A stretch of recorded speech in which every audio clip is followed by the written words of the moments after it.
अब पिटारी में चूहा और सर्प दोनों कैद। थोड़ी देर में सेठ जी आए और पिटारी का ढक्कन बंद कर दिया। सर्प ने सोचा कि अब तो दोनों इधर कैद हो गए, लेकिन मुझे तो भोजन मिल गया। सर्प चूहे का भोजन, चूहा सर्प का भोजन है ना। सर्प जीभ लपलपाने लगा कि मुझे तो भोजन मिल गया, लेकिन फिर सोचा कि देखो यदि मैं इसे खा जाऊंगा तो क्या होगा, मैं भी तो पिटारी में पड़ा पड़ा मर ही जाऊंगा। हाँ, यदि ये सहायता करे तो हम दोनों बाहर निकल सकते हैं। तो सर्प ने कहा, मामा जी राम राम। चूहा डर रहा था, तो जैसे कहा मामा जी राम राम, तो चूहे ने कहा, भैया तुमने हमको मामा जी कब से बना लिया। सर्प ने कहा, हम सर्पों ने मिलकर के एक मीटिंग करी है कि आज के बाद सर्प हमारे मामा हैं और चूहे हमारे मामा जी हैं, और हम कभी उनको मारेंगे नहीं, खाएंगे नहीं। बोले क्यों? बोले तुम ही तो हमारे लिए लंबे लंबे बिल बनाते हो और उन्हीं बिलों में हम रहते हैं, यानी वो हमारे लिए घर जैसे होते हैं। तुम चले जाते हो और हम उन घरों में रहते हैं। तो हमने सर्पों ने मीटिंग करी है कि आज से कभी चूहों को नहीं मारेंगे। तो चूहे के जान में जान आ गई, भैया ठीक है मामा जी, लेकिन दोनों बुरे फंस गए पिटारी के अंदर। बोले हाँ, अभी मामा का कमाल कहाँ देखा है तुमने? तो बोले ठीक है, दिखाओ फिर मामा जी कमाल। चूहा ने अपने पहने पहने दांतों से काट की पिटारी को काट दिया और थोड़ी ही देर में इतना सा छिद्र कर दिया। बोले भांजे निकल चलो, देखो मैंने कमाल दिखा दिया। सर्प ने कहा, मामा जी तुमने अच्छा कमाल दिखाया, और चले गए। सर्प बाहर निकला, दरवाजे में बैठ गया काट की पिटारी के बाहर, और बोला मामा जी निकल आओ। और जैसे चूहा बाहर निकला, सो सर्प ने चूहे को पकड़ लिया, राम राम कर गया। भगवान ने ये शिक्षा दी, क्यों दिया देवताओं को?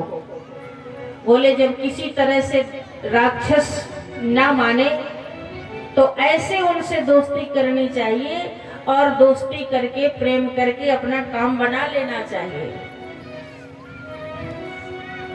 भगवान ने कहा ऐसे ही तुम जाओ, राक्षसों से संधि करो और फिर समुद्र का मंथन करो, उसमें जो अमृत निकलेगा तो तुम पी लेना। फिर लड़ोगे झगड़ोगे सब करोगे, लेकिन अंग प्रत्यंग छेड़ होंगे परंतु मरोगे नहीं। तो सबसे पहले देवता राक्षसों के पास पहुंचे और दूर से ही बोले, भैया जी राम राम, जय जय श्री राम।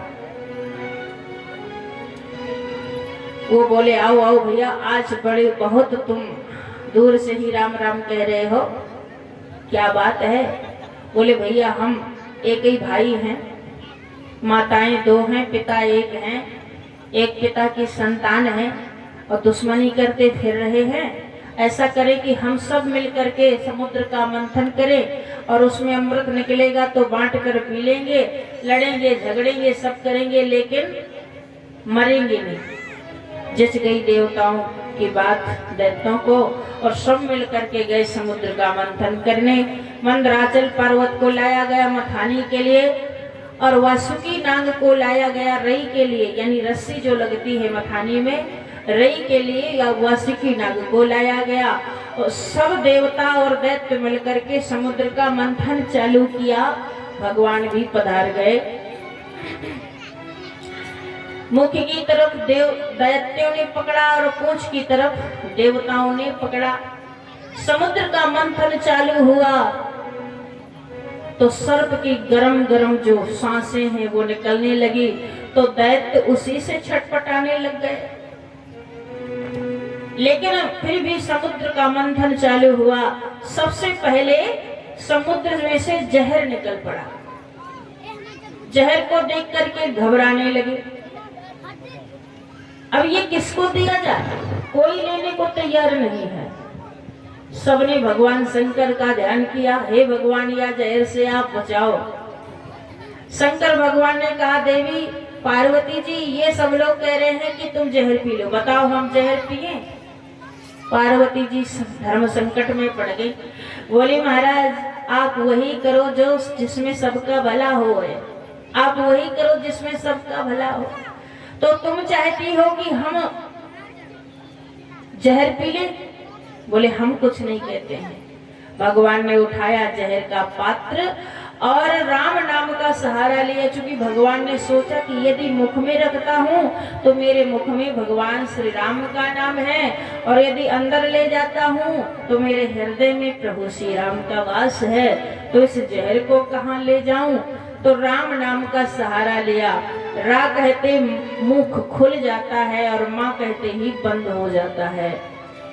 तो रा कह करके मुख खोला और जहर को डाला, और माँ कह करके मुख बंद कर दिया, तो सारा जहर कंठ में रख लिया। भगवान भोलेनाथ कपूर जैसे गोरे हैं, लेकिन सारा जहर कंठ में लटकाया तो कंठ नीला पड़ गया, और वहीं से भगवान शंकर का नाम नीलकंठ पड़ गया। बोलो नीलकंठ भगवान की जय। वहीं से नीला कंठ पड़ गया और भगवान ने जहर पी लिया। दूसरी बार फिर मंथन हुआ तो उच्च श्रवा घोड़ा निकला जिसे स्वर्ग में भेजा गया। ऐरावत हाथी निकला जिसे भी स्वर्ग में भेजा गया। और महाराज फिर मंथन हुआ तो वारुणी देवी प्रकट हो गई। वारुणी देवी का मतलब मदिरा, दारू। दारू को देख करके राक्षस बोले, ये हमें चाहिए। भगवान ने कहा, ये ले जाओ, ये तुम्हारे ही हक की है। तो समुद्र का मंथन किया, दारू भी निकली, वारुणी देवी जिसे कहते हैं, और वो राक्षसों को दी गई। अच्छा, समुद्र मंथन में भगवान ने दारू किसको दी? राक्षसों को। तो एक बात बताएं, बुरा मत मानिए, आज जो दारू पीते हैं वो कौन है? सियापति रामचंद्र की। याद रखना, ये बात ध्यान में रखना कि राक्षसों को भगवान ने दारू दी थी। तो जो दारू पीते हैं वो जय सिया राम, बोलो सियावर रामचंद्र की। तो ऐसा काम ना करें जिसमें राक्षसपन आए, जिससे हमें राक्षसों के, वो राक्षस ऐसे नहीं होते जिसके कान हो बड़े बड़े, पूंछ हो बड़ी बड़ी, सींग हो बड़े बड़े, दांत हो बड़े, ये नहीं राक्षस होते हैं। राक्षस वही कहलाते हैं जिसकी बुद्धि राक्षसी हो जाती है, जो राक्षसी काम करने लगते हैं, भक्षा भक्ष करते हैं, दुराचरण करते हैं। रावण था तो क्या उसके बड़े बड़े कान, पूंछ और ये सब था का? वो भी तो मनुष्य था, लेकिन राक्षसी वृत्ति थी, राक्षसी काम करता था, इसलिए वो राक्षस कहलाता था। तो मनुष्य ही राक्षस कहलाने लगता है, क्योंकि जब वो राक्षसों के काम करने लगता है, वैसे गलत काम करने लगता है, तो यही मनुष्य राक्षस हो जाता है। सियावर रामचंद्र की। तो राक्षसों को दिया गया दारू। फिर मंथन हुआ तो महाराज कस्तूर मणि निकली, भगवान को दी गई। और फिर मंथन हुआ तो महाराज लक्ष्मी देवी प्रकट हो गई। लक्ष्मी देवी को देखकर सभी ने कहा, ये हमें चाहिए। बोली, हमें चाहिए। भगवान ने कहा, ये तो झगड़े की जड़ है। भगवान ने कहा, तो सभी लोग लाइन लगा करके बैठ जाओ, ये देवी जिसको माला डालेंगी उसी की हो जाएंगी। सब लोग लाइन लगा के बैठ गए और वरमाला दी गई। सबसे आगे तने बैठे हैं दुर्वासा ऋषि। सबसे पहले ऋषियों की लाइन में प्रविष्ट हुई तो देखा कि ये दुर्वासा ऋषि हैं। ये है तो तपस्वी, बड़े तपस्वी हैं, लेकिन ये इतने क्रोधी हैं कि इनके नाक में ही गुस्सा धरी रहती है, इसलिए ये ठीक नहीं। सबको फेल करती चली जाई, देवताओं को भी फेल कर दिया। राक्षस तो पहले से ही फेल थे। दूर खड़े हैं छैल छबीले भगवान विष्णु। दौड़ी दौड़ी गई लक्ष्मी जी ने और भगवान के गले में वरमाला डाल दिया। बोलो लक्ष्मी नारायण भगवान। लक्ष्मी जी भगवान के गले में डाल दिया।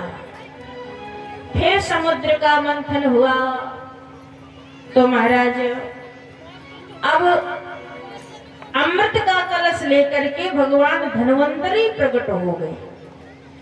बोलो धन्वंतरी भगवान। जैसे ही धन्वंतरी भगवान प्रकट हुए, राक्षसों ने छीन लिया कलश और दूर भाग गए। देवताओं ने कहा भगवान ये तो सब ठीक ना हुआ, जो किया वो तो हुआ नहीं। अमृत पीना था हमें और छीन ले गए। वो भगवान ने कहा ठीक हो जाएगा, तुम चिंता ना करो। वहीं पर भगवान ने मोहिनी रूप धारण कर लिया। देखो भगवान के 24 अवतार हैं। श्रीमद् भागवत महापुराण के अंतर्गत 24 अवतारों का वर्णन आता है, जिसमें 4 अवतार मुख्य हैं, 10 अवतार मुख्य माने जाते हैं और सबसे ज्यादा मुख्य तो 2 ही अवतार हैं, एक राम जी का और एक कृष्ण जी का। तो 24 अवतारों की चर्चा तो ये सारे अवतार ही तो होते जा रहे हैं, जैसे वाराह है, जैसे कपिल है, जैसे मोहिनी है, जैसे धन्वंतरी है, इस तरह से सब मिलाकर के 24 अवतार। तो भगवान ने मोहिनी अवतार धारण किया और छम छम करते हुए राक्षसों के पास गए। राक्षसों में मैं तू का झगड़ा चल रहा है, पहले मैं पीऊंगा, पहले मैं पीऊंगा। भगवान गए, छम छम करते हुए निकले तो मोहित हो गए मोहिनी भगवान पर और बोले देवी तुम कौन हो, कहां से आई हो, कहां जा रही हो। मोहिनी भगवान बोले तुम कौन हो मेरा परिचय पूछने वाले। बोले हम कश्यप ऋषि की संतान हैं, अरे गहरे की नहीं है। और देखो समुद्रों का मंथन किया और देखो अमृत भी निकाल लिया, उसी का झगड़ा चल रहा है। देवी आप ठीक समय पर आई हो, ऐसा करो कि ये अमृत परोस दो। बोले जल्दी जल्दी में हमसे न झगड़ना, तुम कहीं किसी को कम ज्यादा हो जाए तो हमसे लड़ने लगो। बोले बिल्कुल नहीं लड़ेंगे। और भगवान ने अपने हाथ में कलश ले लिया अमृत का। तब तक देवता भी पहुंच गए। बोले ये कौन है। बोले ये सौतेले भाई है, इनको देना मत, हिस्सा मांगने आए। बोले ठीक है तुम बैठो लाइन लगा के। एक लाइन में देवता बैठ गए, एक लाइन में दैत्य बैठ गए। तो ऐसे झांक करके कलश में देखा भगवान ने और बोले ओहो ऊपर ऊपर तो निरा पानी पानी है, गाढ़ा गाढ़ा अमृत नीचे है, जो पहले पिएगा तो पानी पानी मिलेगा। अब राक्षसों को लगा कि भाई पहले पिएंगे तो पानी मिलेगा। तो भगवान ने कहा कि ये देवता लोग हिस्सा मांगने आए हैं। बोले हाँ। तो बोले पहले पानी पानी इन्हीं को ना पिला दिया जाए। अब दैत्य हाँ में हाँ मिला दिए। बोले ठीक है प्रभु पानी पानी पिला दीजिए। अब भगवान ने देवताओं को अमृत पिला दिया, लेकिन राहु दैत्य ने समझ लिया कि मुझे लगता है कि दाल में काला है। तो राहु दैत्य जा करके दैत्यों की लाइन में बैठ गया, देवताओं की लाइन में, और उसने भी अमृत पी लिया। तो वहीं पर बैठे थे चंद्रमा देवता और सूर्य देवता। उन्होंने राहु दैत्य की पोल खोल दी कि महाराज ये बीच में नकली बैठा है। भगवान ने अपना चक्र सुदर्शन निकाला और राहु दैत्य का सर काट दिया। सर अमर हो गया, धड़ नीचे गिर गया। आज भी राहु दैत्य चंद्रमा पर कभी और कभी सूर्य पर उसी बैर के कारण दबाव डालता है। जब कहते हैं कि चंद्र ग्रहण पड़ रहे हैं और जब कहते हैं आज सूर्य ग्रहण है, आज चंद्र ग्रहण है, तो वो राहु दैत्य ही उन पर दबाव डालता है पूर्णवासी के दिन। आखिर देवताओं को भगवान ने अमृत पिला दिया और मोहिनी भगवान अंतर ज्ञान हो गए। दैत्य बोले कौन थी। एक बोला थी नहीं था। बोले कौन था। बोले बहुरूपिया विष्णु था। और देखो आ गया नाटक करके और पिला गया देवताओं को, मत मारो इन देवताओं को। तो सबने लेकर के, किसी ने फरसा, किसी ने तलवार, देवताओं को मारना प्रारंभ किया। तो अब देवताओं ने अमृत पिया है, तो देवता जीत गए और दैत्य हार गए। जब दैत्य हार गए तो उन्होंने गुरु बृहस्पति की बहुत सेवा की। वो गुरु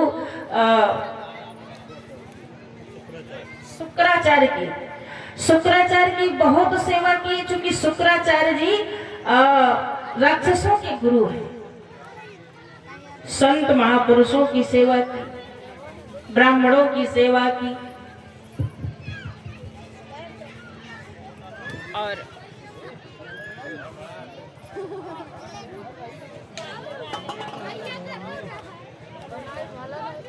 जाओ दौड़ के देखो, बंद हो गया लगता है। आज जो है